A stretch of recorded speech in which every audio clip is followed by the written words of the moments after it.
안녕하세요, 여러분. 드디어 유아의 솔로곡이 나왔습니다.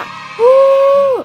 숲의 아이라는 제목으로 나온 이번 곡은 자연 속에서 살아가는 아이를 표현하여 신비롭고 힐링되는 가사와 함께 자연의 아름다움과 웅장함을 느낄 수 있는 뮤비로 연출되었습니다. 노래 녹음 중 유아는 가사가 아니라 한편의 동화를 외우는 느낌이라고 표현했습니다. 실제로 뮤비뿐 아니라 안무를 봐도 한편의 뮤지컬을 보는 느낌을 받게 됩니다.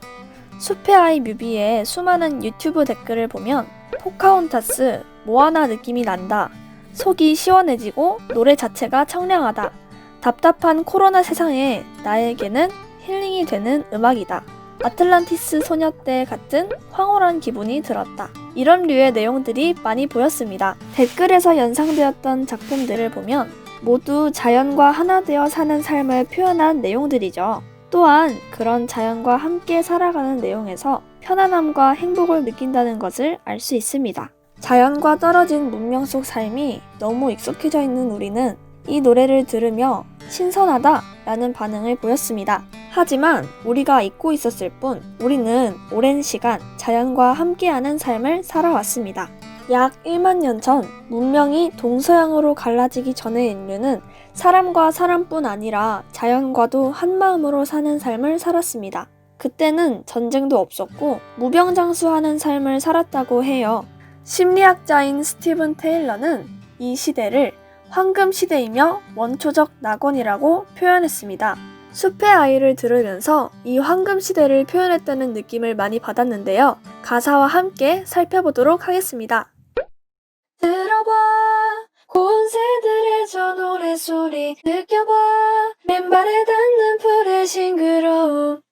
이 가사 속에는 자연을 한껏 느끼는 내용이 담겨 있습니다. 가사를 들으면 내가 직접 숲으로 가서 새소리를 듣고 맨발로 풀밭을 거니는 것을 상상할 수 있습니다. 하지만 가사를 더 들어보면 단순히 우리가 숲속에서 느끼는 차원을 넘어선다는 것을 알 수 있습니다. 이를 잃으면 키가 큰 나무에게 물어야지. 그들은 언제나 멋진 답을 알고 있어. 이 부분에서 그냥 나무가 아닌 키가 큰 나무라는 표현을 들으면서 신목이 떠올랐습니다. 사람들이 신을 모시고 제사를 지내며 한 지역을 지켜주는 역할을 했던 게 바로 신단수입니다. 아주 오랜 시간 그 지역의 기운과 사람들의 기도를 들었기 때문에 거대하고 키가 크며 오래된 연륜만큼 사람들에게 나아갈 길에 대해 멋진 답을 알려주는 나무로 얘기해도 충분한 것 같죠? 서로 눈을 맞출 때 더 푸르르던 숲. 여기에서는 가사보다도 누구와 눈을 맞추는지 연출한 부분이 눈에 들어와서 얘기해 봅니다. 보통 눈을 맞춘다고 하면 사람과 사람이 서로 바라보는 장면을 생각할 텐데요. 뮤비에서 숲의 아이는 하늘과 눈을 맞추고 나무와 교감을 하는 모습을 보여준 것이 인상 깊었습니다. 노래 전체 안무에서도 함께 춤추는 안무가들이 아닌 허공이나 카메라를 혼자 응시하는 것을 볼 수 있습니다. 표정 또한 주로 무표정에 간간히 옅은 미소를 보이는 정도로 대부분의 무대를 진행합니다. 사실 모든 감정은 과할수록 몸에 무리를 줍니다. 기쁨의 감정 또한 마찬가지죠. 뮤비와 무대 속에서 보여준 표정이야말로 더없이 편안하고 자연스러운 얼굴이라고 보입니다. 이제 난 가장 나다운 게 무엇인지 알겠어. 잘 알겠어. 이 부분도 안무가 주는 의미가 컸는데요. 마치 자연에게서 가장 나다운 게 무엇인지에 대한 해답을 얻는 것 같은 안무죠. 증산도 도전을 보면 상제님께서 나무의 신에게 명령을 내리거나 산신에게 명을 내리는 내용을 통해 자연 속에 신이 깃들어 있다는 것을 알 수 있습니다. 고도원 작가 역시 대자연이라는 침묵의 사원 속으로 들어간 수도사들은 산과 신이 다르지 않다는 것을 결국 깨달았다 라는 글을 쓴 적이 있는데요. 이처럼 신과 자연은 따로 또 함께하며 우리에게 여러 가지 깨달음을 줍니다. 아까 얘기한 황금시대 사람들 역시 자연과 교감하며 그런 생활 속에서 신의 가르침을 받았습니다. 신의 가르침을 실천하며 살았다고 해서 이 시대 문화를 신교 문화라고 합니다. 숲의 아이와 비슷한 느낌을 받았다는 이 세 작품의 노래에도 자연과 함께하고 또 그 과정에서 진정한 나를 찾아가는 신교 문화를 나타내주는 가사가 있습니다. 이쯤 되면 신의 가르침을 받았던 그 시절처럼 자연을 이해하고 함께할 때 진정한 나를 찾을 수 있다는 것은 사실 이미 모두가 알고 있었던 게 아닌가 싶네요. 지금 난 태어나서 가장 자유로운 춤을 춰. 노래의 안무 역시 기존에 많이 봐온 아이돌 춤의 안무와는 확연히 다르다는 것을 느꼈죠? 안무를 보면 무당의 이미지가 떠오르는데요. 물론 우리가 흔히 알고 있는 사람들의 한을 풀어주는 무당을 얘기하는 것이 아닙니다. 현대에 무당이 생기기 이전 하늘, 땅과 사람을 연결해주는 무당을 얘기하는 건데요. 이런 무당을 화이트 샤먼이라고 합니다. 화이트 샤먼은 아까 말한 신교 문화 속에서 자연에게서 가르침을 받고 사람에게 하늘과 땅의 기운을 전달해주는 역할을 했습니다. 자연에 몸을 맡겨 춤을 추기에 인위적이지 않은, 태어나서 가장 자유로운 춤이라고 표현할 수 있는 거겠죠? I wanna be with you. 노래를 끝까지 경청하지 않았다면 이 가사를 처음 볼 수도 있을 텐데요.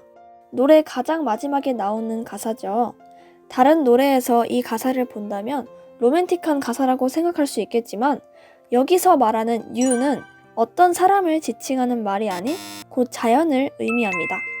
숲의 아이는 나는 자연과 함께이고 싶다는 말을 끝으로 모습을 감춥니다. 이미 완전한 숲의 아이라면 이런 말을 안 하지 않았을까요?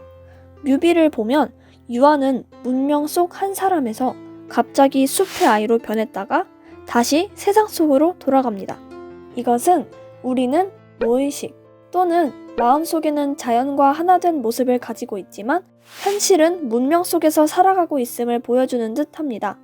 숲의 아이의 다른 제목인 Bon Voyage는 프랑스어로 좋은 여행 되세요인데요. 여행을 간다면 언젠가 다시 돌아와야 하잖아요.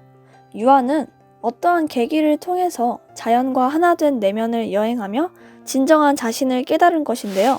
현실은 아직 완전한 숲의 아이가 아니기에 자연과 하나 된 그 여행을 마치며 아쉬움을 표현한 가사가 아닐까 예상해 봅니다. 숲의 아이 이 노래에 사람들이 열광할 수 있었던 이유는 우리 모두가 마음속에서 숲의 아이를 지니고 있기 때문이라고 생각합니다.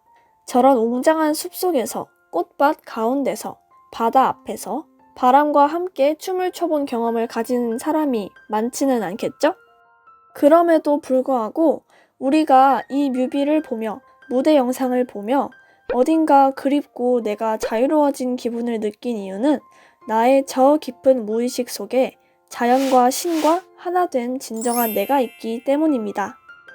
사람들은 이 노래가 코로나 시대의 자연을 보며 힐링을 주었다고 합니다. 하지만 코로나19의 역설, 코로나로 인해 피해도 컸지만 사람들은 자신을 돌아보는 시간을 가질 수 있게 되었는데요. 이 노래는 잠시나마 자유를 느껴보라는 의미를 넘어 이런 시대에 더욱 자신의 내면을 여행하는 시간을 보내길 바라는 의미를 담은 게 아닐까요? 학업에, 인간관계에 지쳐 화려한 문명 속에 파묻혀 살아가는 우리지만 한 번씩 내 안에 숲의 아이가 잘 있는지 들여다본다면 더 푸르른 나만의 숲에 갈 수 있을 겁니다. 노래처럼 여러분도 자연과 하나 되고 진정한 나를 찾는 신교 여행을 떠나보는 건 어떨까요? 이상 증산도 청소년이었습니다. 안녕!